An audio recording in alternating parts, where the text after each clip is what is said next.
Hi, welcome to another exciting episode of the Andre the Beast Creighton Show. Today, we're talking about entertainment and the journey that it takes to get there from one of our local celebrity artists. Welcome to the show, comedian, poet, entertainer, promoter, LaShae. Welcome to the show. Hey, everybody. Let's get right down to it. Tell the viewers a little bit about LaShae. All right. Well, as you just stated, I am a poet, I'm a host, I'm a comedian, and I'm a promoter. I've been in the game, so to speak, for about a year and a half. I've only been promoting since January of this year, and I've only been hosting since January of this year. How did all this come about? Well, were you funny as a child? I was definitely funny as a child. Take me down that road when you was a child. So I was always put on the spot for being a ham, so to speak. I was always cracking jokes. I was always singing, dancing, knowing good and well I couldn't sing or dance, but I did it anyway. Okay. So I was always kind of put on the spot to put on a show. And then what? I went into middle school and I discovered what was called the speech team. And I discovered my love of poetry. So I would go in and I would be able to find different works of art from different poets. I would take them, kind of compile them into a little binder, and I would write introductions and transitions for each poem. Mm-hmm. And I would get up and I would present and compete each round. So there were usually 3 rounds, anywhere from 5 to 7 people in a room. And that's how I got started with my love of poetry. And you call that being scared? Shy? Yeah, it's only 5 or 6 people. So you mentioned Maya Angelou. What's your connection with that and the fascination with such a great individual? So I went on a Power of Words, I think is what I had written it as. Mm-hmm. And I had a couple of Maya Angelou poems, a couple of Langston Hughes poems. And Ain't I a Woman was one of my favorite poems. I learned how to take words on a page and make them my own. How do you do that? Like, give me an example of taking somebody's work, especially somebody like Maya Angelou, and turning it into you or making a different statement. Well, how do you do that? So you can literally take the Ain't I a Woman. You can say it just as plain. Ain't I a woman? You can put some anger behind it. Ain't I a woman? I'd be scared of that. You can put a little softness to it, like, ain't I a woman? It all depends on how you say it. So, infliction. You struggled earlier in life with some trauma that you shared with me with identity. And unfortunately, you had to learn that at a young age. Take the viewers down that road. So over the course of my life, I learned different things about myself. I learned that I was different in elementary school because I grew up in Brightwood and I went to school in 21st in Brightwood? 25th. 25th? Close 25th enough. Street, 25th Street. Okay. So I grew up right around the corner from the juvenile center, and I was an inner city kid. Right. So the way I lived at home in the neighborhood was not at all how I lived out in Greenwood at school. What do you mean by that? I straddled the line. So when I was at home, I struggled to fit in with my friends from the neighborhood because most of them went to IPS schools. Mm-hmm. And then there was me who's going out here all the way to Greenwood, and I'm getting a different type of education. It kind of goes into that inequality of the educational system. Could you please sit down? Very much Versus so. sit down. Very, very much so. Okay. So that was a struggle. And then going to school in Perry Township, being one of the only kids of color for most of my education was tough. In the 3rd grade, I had an altercation with a kid named Alex Little. We were on the playground, he spit in my face, and he called me a nigger. And that was the first time that I knew what made me different. But I didn't quite understand it. I just knew it was wrong. Mm-hmm. So I beat his ass and drug him down the playground. What was the repercussions?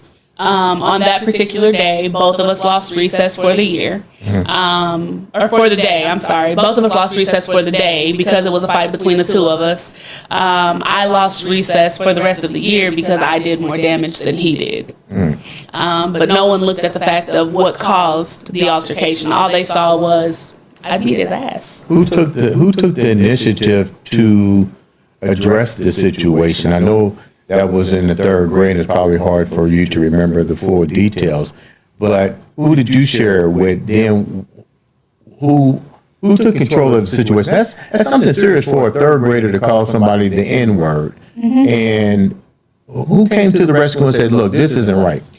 My mom was a very active parent, so although it wasn't expected for many of us Brightwood kids to have an active parent, my mother was active in my life. So when I came home crying and explaining to her that I lost recess because Alec called me the N-word, she immediately took me up there the next day, and she went and had a meeting with the principal and the teacher, and at the end of the day, I still lost recess for the rest of the year because of the damage that I had done. Looking forward in your life, moving forward, how did that make you grow? How did that make you feel moving forward from the third grade, knowing that this happened to you, that little to nothing was really done about it, but it's still affecting you? How do you keep moving forward?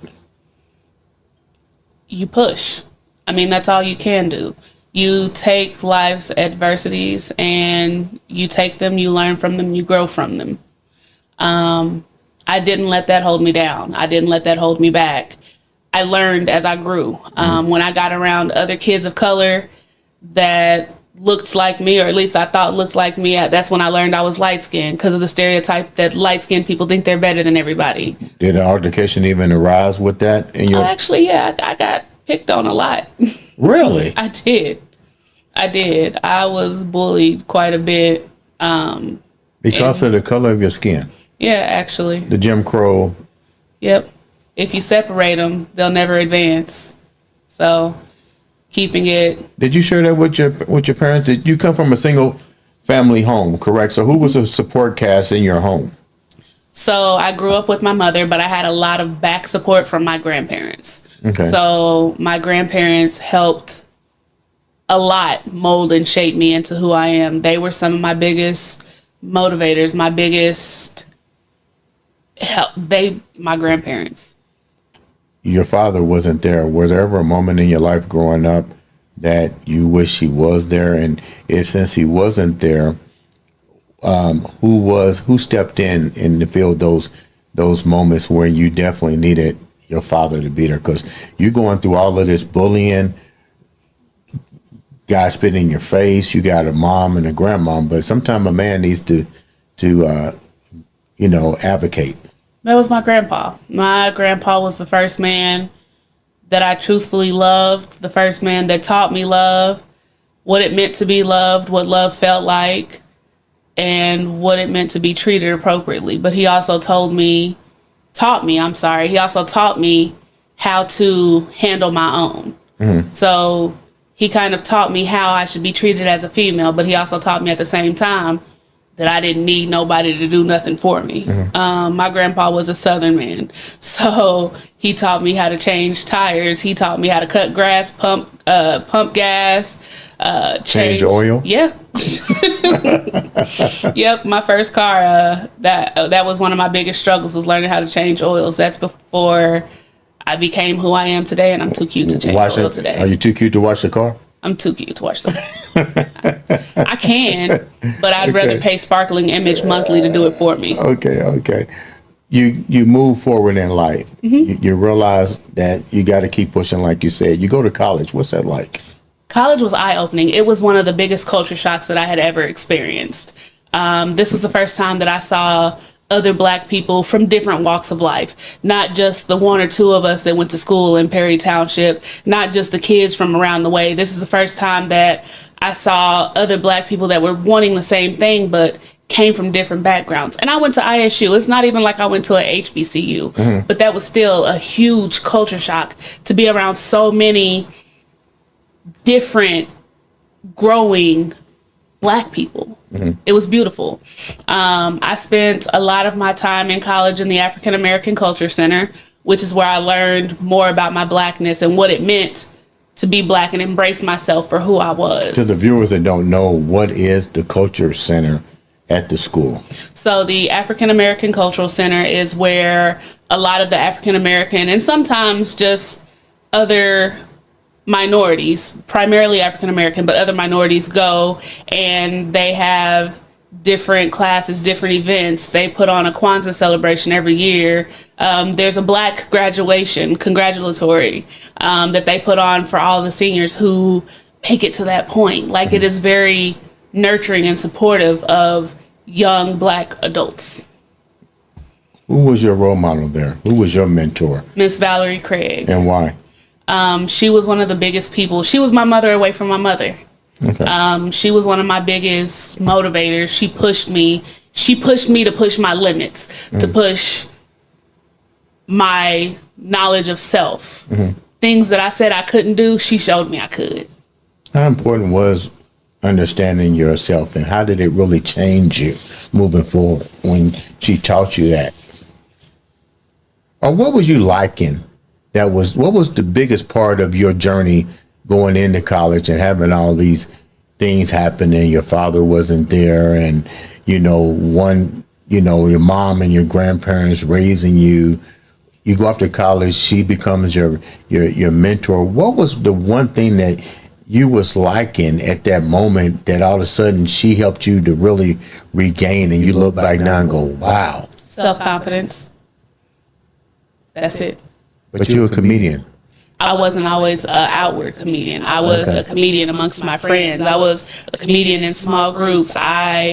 It took a long time to be comfortable putting myself out there for other people to see. It took a lot of growth. It took a lot of development. It took a lot of time, and it took a lot of patience. For a while, I would get almost sick before I touched the stage because I was so nervous all the time. Now you don't have the issue. No. Now I can host. Now I can be in front of the crowd as big as you can give me. Have you ever bombed? Oh, yeah. Tell me the moment that you bombed, and what was it like? So when I first got started, I had some friends peer pressure me into an open mic night. So I had never touched a stage, never done any of that outside of my little classrooms with 5 or 6 people competing in poetry events. So my friends thought it would be funny to sign me up because I'm funny. And I got called up to the stage, and I immediately knocked over my drink because I didn't know what was going on. So they cleaned up my drink, and I made my way to the stage. And these are your friends? These are my so-called friends. They still your friends today? Well, we gonna brush past that like you didn't even ask. Okay. And then I did good. I didn't bomb. So I decided I would go back and try it again. And this time I was prepared. I had wrote out a whole set about my gay ass ex-boyfriend who I had just broken up with like 3 or 4 days prior. So I had wrote out this whole set, and it was just going to be hilarious. And the one was time, he supportive of? No, but the one time I didn't want him to be there, he showed up, and I tanked.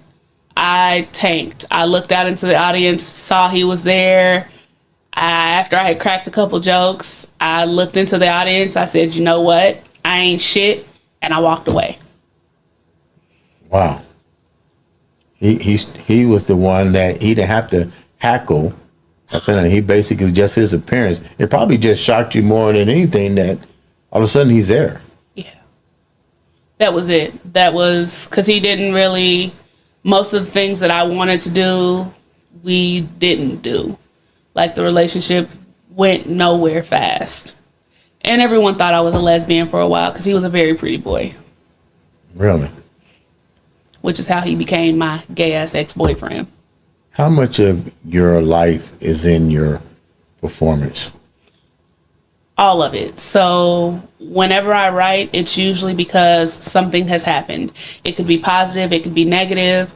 It could be an experience. It could be an interaction that I had with someone, or just a conversation. Like you and I having a conversation. I'm not gonna lie, I'm probably gonna write something later on today. Just full from here? Transparency. I just might. Okay. My name is Andre the Beast.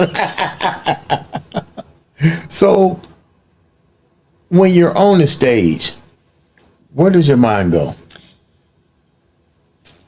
You got to be, because you, to me, to be in that field of entertainment, first you got to be able to read the crowd, because you don't know what you're going to really get.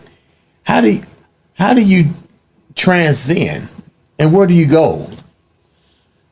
Usually it kind of, I got to take like a on stage break, if that makes sense. I come out, I introduce myself, and I pause to kind of gather my thoughts and figure out where I'm finna go with this. More often than not, I perform my poetry over my comedy, just because I think I'm a better writer and I'm not that funny, even though people tell me otherwise. Okay. I kind of put myself into a zone. Like, I kind of tune out everything that's going on and I go for it.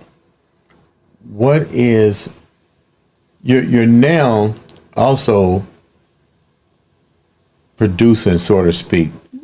Tell the viewers about that and how you're developing that part of your career. Okay, cool. So I was different coming in. I've always been different. I've noticed that. I've always been different. Coming into the scene, I was one of the only poets that was around, because most of the events that I had encountered were comedian based. So I would go to an open mic and I'd be the only poet. So I was forced to develop my comedy. Right. So I would do it like an intro and a closing statement. I would come out with a couple jokes, throw a poem in the middle, end with a couple jokes, and then I created Poromedy, which is the fusion of poetry and comedy. I know that there are other people like me, or other people that are newer to the scene, still trying to develop themselves, still trying to get a feel for who they are. So I wanted to create a platform, and I wanted to create something different, something that no one else was doing here in the city. So I created the Kickback. The Kickback, you get live performances, everything from music, poetry, comedy. I had a cello player at my last Kickback that just happened. So you never really know what you're going to get performance-wise at a Kickback, but there's always going to be a spades tournament, which is free to enter. There's always going to be raffles. There's always going to be games. There's always going to be crowd engagement. I, as a host, I go around and I make sure that my audience is engaged. I make sure that you're awake. I come up and sometimes I engage with you on trivia games, or I engage with a game that I created called DJ Cut That Shit. So people are going to engage one way or another. What are some of the biggest things that you are seeing with what you're doing? Is it a big turnout? You know, what is it? What is it like for you? Well, right now my turnout is, because people want money, and people need to understand, first of all, you're using your own money to develop this entertainment platform for individuals. So what are some of the feedbacks that you're getting, both positive and negative, from the participants and the non-participant, as well as the crowd? So once people have came to a Kickback, they're usually like, this was a great experience. Once you've been in a Kickback, you say usually that it was a great experience.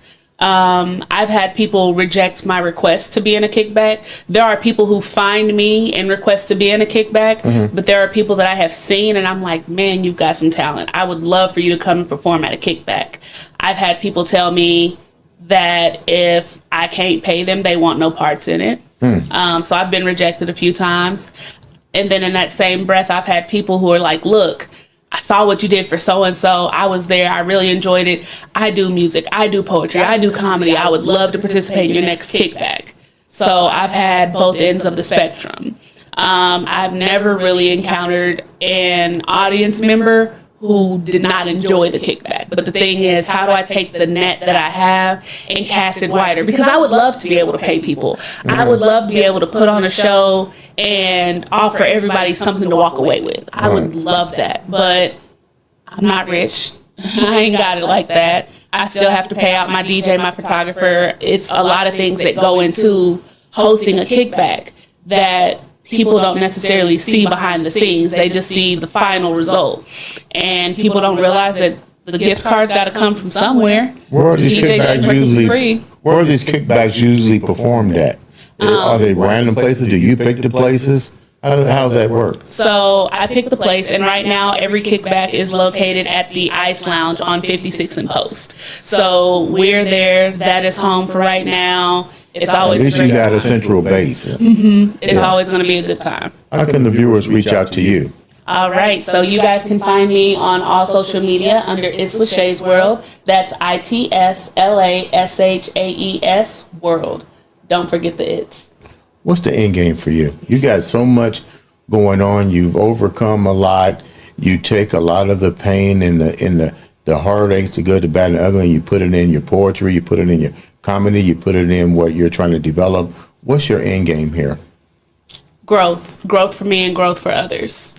I love who I'm becoming, and I don't want to become stagnant in life. That's not on my radar. I'm going to be forever growing. I'm going to be forever changing. I'm going to be forever learning. And as I learn, grow, and change, if I can help others learn, grow, and change, I feel like I've done something. Leave the viewers with something positive. Something positive. Don't quit and never give up. You have to be your own support system sometimes, because at the end of the day, you are what you have. If you see it in yourself, others will then see it in you. Ladies and gentlemen, this has been, once again, another exciting episode of the Andre the Beast Creighton Show.